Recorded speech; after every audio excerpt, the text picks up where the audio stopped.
Pour répondre aux demandes des consommateurs, la SCARA utilise la science.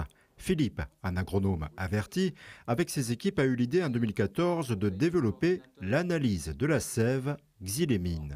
Donc le xylème, c'est le tissu qui contient l'ensemble des vaisseaux et des cellules associées aux vaisseaux et dans laquelle circule la sève ascendante qui va des racines vers les feuilles. Et on a un deuxième tissu qui s'appelle le phloème. Le xylème serait l'équivalent de nos artères et le phloème serait l'équivalent de nos veines. Après 4 années de recherche, l'analyse de cette prise de sang, ou plutôt de sève, est fonctionnelle depuis 2017. Il va avoir un taux de protéines correct, supérieur à 12.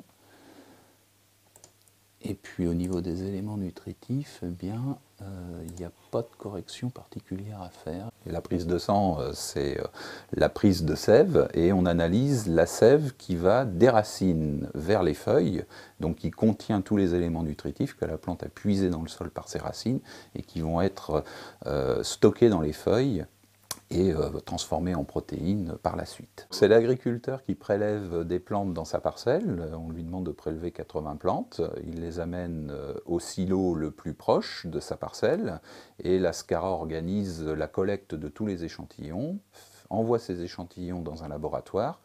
Le laboratoire extrait la sève, analyse la sève et la SCARA récupère en fin de semaine les résultats et fait tourner son algorithme pour générer le conseil qui sera délivré le vendredi à l'agriculteur. La seconde ligne indique à l'agriculteur le taux de protéines qu'il va atteindre à la récolte en apportant à son troisième apport d'azote 30 unités, 30 kg d'azote par hectare. Cette innovation a été initiée par les exigences des consommateurs, notamment en termes de goût et de réduction du gluten, grâce à des taux de protéines précis. Le consommateur avait une exigence de respect de l'environnement, avait une exigence de qualité. Les meuniers avaient une exigence de qualité, notamment de teneur en protéines des blés qu'on leur fournissait. Un pain de mie va exiger des teneurs en protéines très élevées, ou un pain pour hamburger.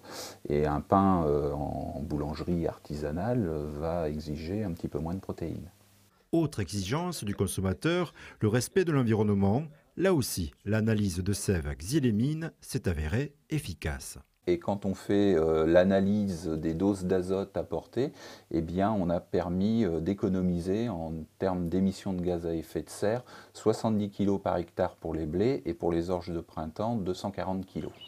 L'algorithme de prédiction a été développé en interne par la SCARA.